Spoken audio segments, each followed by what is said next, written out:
Hello students, welcome to class with Amit. Last class हम लोगों ने टोकन्स के बारे में और कमेंट के बारे में समझ लिया था। आज की क्लास में हम लोग टोकन्स के अंदर जो आपको 5 एलिमेंट बताए थे, 5 तरीके के कॉन्सेप्ट बताए थे, उनमें से एक टॉपिक हमने सेलेक्ट किया है ऑपरेटर, क्योंकि ये किसी भी प्रोग्रामिंग लैंग्वेज के अकॉर्डिंग एक इम्पॉर्टेंट सा कॉन्सेप्ट होता है ऑपरेटर का। ठीक है, और हर एक प्रोग्रामिंग लैंग्वेज में ऑपरेटर्स के सॉल्व करने का जो प्रोसेस होता है वो तो लगभग लगभग सेम ही होता है, लेकिन कुछ कुछ प्रोग्रामिंग लैंग्वेजेज में ऑपरेटर ज्यादा होते हैं, कुछ में कम होते हैं। तो पाइथन के अकॉर्डिंग जो ऑपरेटर्स देखने को मिलेंगे वो हम आपको दिखाने जा रहे हैं। ठीक है, ये टॉपिक वही है ऑपरेटर पाइथन का। क्या कह रहा है? Operators are the symbols in the Python that carry our arithmetic logical computation. हमारे जो अर्थमेटिकल कैलकुलेशन होता है या लॉजिकल कैलकुलेशन होता है उसको करने के लिए हम लोगों को किसकी जरूरत पड़ती है? ऑपरेटर्स की जरूरत पड़ती है। The value on which the operator operates is called operands. वो वैल्यू जिसके ऊपर ऑपरेटर सॉल्व होता है, ऑपरेटर टास्क परफॉर्म करता है, उसको क्या बोलते हैं? ऑपरेंड्स। फॉर एग्जांपल मैंने लिखा, स्क्रीन पे देखते चलिएगा, 2+5 लिखा, 2+2 ही लिख दिया। तो ये जो लेफ्ट और राइट साइड में वैल्यू दिख रही है 2 और 2, ये दोनों वैल्यू क्या है? ऑपरेंड्स है। ठीक है, और ये बीच में जो प्लस के साइन दिख रहा है वो क्या है? ऑपरेटर है। तो इस ऑपरेटर का काम किसके साथ डिपेंड हो रहा है? इस 2 और 2 के ऊपर, इसलिए 2 और 2 क्या कहलाएंगे? ऑपरेंड्स कहलाएंगे। और प्लस का साइन क्या कहलाएगा? ऑपरेटर कहलाएगा। ठीक है, चलिए आगे बढ़ते हैं। अगला टॉपिक क्या कह रहा है? Types of operator. ऑपरेटर के टाइप जो आपको पाइथन में मिलने वाले हैं: अरिथमेटिक ऑपरेटर्स, रिलेशनल या comparison operator, assignment operator, logical operator, membership operator, identity operator and bitwise operator. ठीक है, इनमें से एक एक कैटेगरी को हम लोग सेलेक्ट करेंगे। आज की क्लास में हम लोग सेलेक्ट कर रहे हैं कौन सा ऑपरेटर? Arithmetic operator. ठीक है, आगे बढ़ते हैं। धीरे धीरे एक एक कैटेगरी को पढ़ लेंगे। ऑपरेटर को काफी डिटेल में हम लोग पढ़ा जाएगा, क्योंकि शायद ही आप लोगों को ऑपरेटर्स को, पाइथन के ऑपरेटर्स को इतना डिटेल में कोई पढ़ाएगा ऑन यूट्यूब। ठीक है, चलिए नेक्स्ट टॉपिक पे आते हैं। Arithmetic operator. अरिथमेटिक ऑपरेटर के बारे में समझ लेते हैं। Arithmetic operators perform various arithmetic calculation. जो अरिथमेटिकल कैलकुलेशन करने के लिए यूज किए जाते हैं वो होते हैं arithmetic operators, like addition, subtraction, multiplication, division, modulo etcetera. ठीक है, अब धीरे धीरे हम लोग एक एक ऑपरेटर को डिस्कस करेंगे अरिथमेटिक के। ठीक, अब देखिए अरिथमेटिक में जो कॉमन ऑपरेटर्स हैं वो कौन कौन से हैं? Plus, minus, multiplication. ये एक नया ऑपरेटर आप लोग को मिलेगा। अगर आप लोग पुराने प्रोग्रामिंग लैंग्वेजेस को पढ़े होंगे उनमें ये नहीं होता था। इसमें यहाँ पे एक ऑपरेटर मिलेगा डबल एस्ट्रिक वाला, जिसको एक्सपोनेंट बोलेंगे। डिवीजन के लिए ये वाला ऑपरेटर मिलेगा। फ्लो डिवीजन भी एक नया ऑपरेटर आप लोग को देखने को मिलेगा पाइथन प्रोग्रामिंग लैंग्वेज में। और मॉड्यूलो भी देखा ही होगा आप लोगों ने पुराने प्रोग्रामिंगों में। अगर नहीं देखा होगा, कोई फ्रेशर स्टूडेंट है तो भी कोई घबराने वाली बात नहीं है, आराम से हम लोग एक एक टॉपिक पढ़ेंगे। ठीक है, चलिए अगली टॉपिक पे बात करते हैं। यहाँ पे एक चीज नोटिस करिएगा, हम लोगों ने जो कॉन्सेप्ट डिस्कस किया है वहां पे ये देखिए, ये डिवीजन, डिवीजन के सामने लिखा हुआ है कोशेंट डेसिमल। कोशेंट डेसिमल का मतलब क्या? जब भी आप कोई डिवीजन करते हैं, लाइक मैंने 5 को डिवाइड किया कितने से? 2 से, तो इसका जो रिजल्ट आएगा कोशेंट, डिवीजन करने के बाद दो रिजल्ट आता है, एक कोशेंट होता है, एक रिमाइंडर होता है। अब कहिए कि हम आपको यहाँ पे डिवीजन करना सिखाएं तो ये पॉसिबल नहीं होगा। आप लोग इन चीजों को समझिएगा कि अब डिवीजन करेंगे 5 को 2 से तो एक कोशेंट निकल के आता है, एक रिमाइंडर निकल के आता है। तो ये जो डिवीजन की साइन है, ये सिंगल वाला साइन है, इसके थ्रू जब आप कोई ऑपरेशन सॉल्व करेंगे तो उसकी जो वैल्यू होगी वो डेसिमल पॉइंट के साथ आएगी। डेसिमल पॉइंट के साथ यानी कि पॉइंट में आएगी, यानी कि इसका रिजल्ट जो आएगा वो 2.5 आएगा। ठीक है, लेकिन इसी के जगह पे अगर हम लोग फ्लोर डिवीजन यूज किए होते हैं, यहाँ पे 2 बार ये वाली साइन लगाए होते हैं, 5 फ्लोर डिवाइड बाई 2 लिखे होते हैं, तो इसका जो वैल्यू आता वो कह रहा है कोसेंट इंटीजर। कोसेंट इंटीजर का मतलब ये जो रिजल्ट आ रहा है इसमें डेसिमल के बाद वाला जो वैल्यू है यानी 0.5, ये आपको आंसर में नहीं मिलेगा अगर आप लोग फ्लोर डिवीजन चला रहे होंगे। ठीक है, लेकिन अगर आप लोग नॉर्मल डिवीजन चलाएंगे तो 2.5, अगर फ्लोर डिवीजन चलाएंगे तो पॉइंट के बस पहले वाली वैल्यू आएगी। पॉइंट के पहले वाली वैल्यू कितना? 2, क्योंकि 2 2 जब 4 हुआ, क्वोशेंट 2 आया और रिमाइंडर बच गया कितना? 1। अब आप डिवीजन को आगे नहीं ले जाएंगे, क्योंकि आगे डिवीजन को ले जाने के लिए आपको क्या करना पड़ेगा? इस वैल्यू को पॉइंट में लेके जाना पड़ेगा, ठीक है। इसलिए आप लोग अब डिवीजन को आगे नहीं ले जाएंगे। और ये जो लास्ट वाला ऑपरेटर है मॉड्यूलस, मॉड्यूलो जिसको बोल रहे हैं, ये रिमाइंडर देता है, यानी कि 5 को 2 से डिवाइड करने पे जो रिमाइंडर निकल करके आएगा वो मिलेगा, ठीक है। कैसे ये काम होता है, कैसे इन चीजों को यूज किया जाता है, ये सारी चीजें हम आपको करके दिखा रहे हैं, घबराइए मत, ठीक है।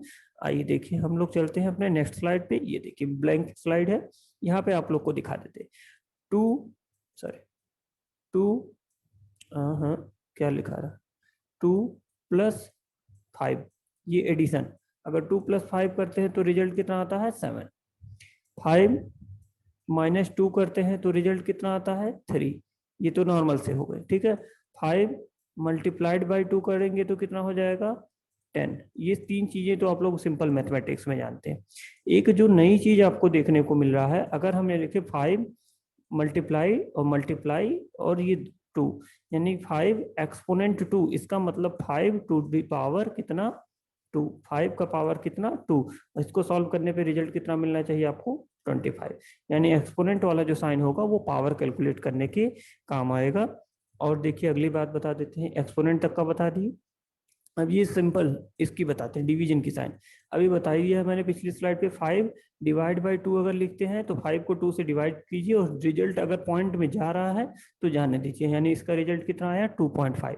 और 5 को अगर फ्लो डिवाइड बाई 2 लिखते हैं तो इसके थ्रू भी डिवीजन सेम तरीके से होगा, बस रिजल्ट को पॉइंट में मत जाने दीजिएगा, यानी 2.5 जो होने वाला था अब उसके आगे नहीं जाएगा, केवल वैल्यू कितनी आएगी 2 आएगा, ठीक है।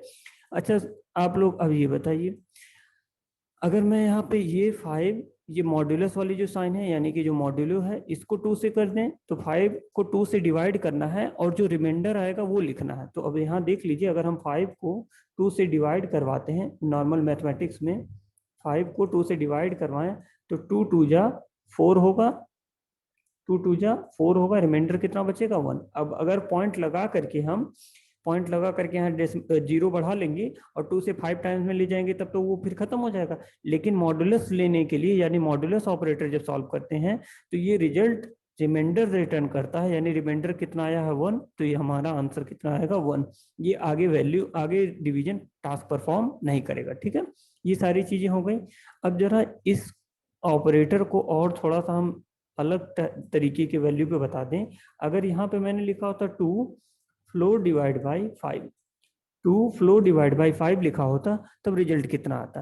तो 2 फ्लो डिवाइड बाई 5 को नॉर्मली अगर आप ऐसे सॉल्व करेंगे, सॉरी कहाँ लिख दें, रुक जाइए पहले हम पुराना क्लियर करने जरा। अगर हम लिख दें 2 ये डिवाइड बाई 5 और लिख दें 2 फ्लो डिवाइड बाई 5, तो इन दोनों का डिफरेंस समझिएगा। 2 डिवाइड बाई 5 सॉल्व करेंगे तो रिजल्ट कितना आएगा 0.4, ये ना होगा, करके देख लीजिएगा आप लोग डिवीजन में। लेकिन आप ये जो फ्लो डिवीजन में चला रहे हैं, फ्लो डिवीजन में क्या मिलता है, डेसिमल के बस आगे वाला पार्ट। तो 2 फ्लो डिवाइड बाई 5 का मतलब आपको रिजल्ट कितना मिलेगा 0। आपको रिजल्ट कितना मिलेगा 0, क्योंकि डेसिमल में आपको नहीं ले जाना है। और 2 ये मॉड बाई 5 लिख दें, 2 मॉड बाई 5 लिख दें, तो इस केस में क्या होगा, 2 को 5 से डिवाइड करना, रिमाइंडर कितना आएगा। 2 को जब आप 5 से डिवाइड करेंगे तो जरा इस चीज को समझिएगा मैथमेटिकली। 2 को जब आप 5 से डिवाइड करेंगे तो सबसे पहले इस डिवीजन को हम लोग कितने टाइम्स ले जा रहे हैं 0 टाइम्स। 0 टाइम्स ले जा रहे हैं तो क्वेश्चन यहाँ पे कितना लिखेंगे 0, और 2 - 0 करेंगे तो रिजल्ट कितना निकल करके आएगा 2। यही देखिए, ये क्वोशेंट था और ये रिमाइंडर, तो क्वोशेंट किस में मिल जाता है फ्लोर डिवीजन वाले ऑपरेटर में विदाउट डेसिमल प्लेस, और रिमाइंडर कितना निकल करके आ रहा है 2, तो ये हो गया आपका 2। यानी कि सीधे सीधे समझिएगा, अगर आपका न्यूमरेटर जो है वो छोटा है डिनोमिनेटर से, यानी अंश छोटा है हर से, तो ये जो न्यूमरेटर होगा यही आपका रिमाइंडर बन करके आ जाएगा, यही न्यूमरेटर आपका क्या बन करके आ जाएगा, रिमाइंडर बन के आ जाएगा, अगर आपने मॉडुलस की साइन लगाई है तब। और अगर यही सेम सिचुएशन है और फ्लो डिवीजन का ऑपरेटर लगा हुआ है तो क्वोशेंट कितना निकल करके आ जाएगा 0। देख सकते हैं आप, अगर 5 से आप 7 को डिवाइड की, सॉरी 50 से आप डिवाइड करिए 7 को, ठीक है। अब देखिए जरा 50 से 7 को डिवाइड तो कर नहीं पाएंगे, डिवीजन कितने बार ले जाएंगे, 0 टाइम्स, 0 टाइम्स ले जाएंगे तो 0, और ये आ गया आपका रिमाइंडर 7। यानी इसका मतलब क्या रहा होगा, 7 डिवाइड बाई 50, 7 डिवाइड बाई 50, यही तो क्वेश्चन रहा होगा आपका, तभी तो ये हुआ है। तो क्वेश्चन कितना आया, 0, और रिमाइंडर कितना आया, 7। ठीक है, इस बात को ध्यान रखिएगा।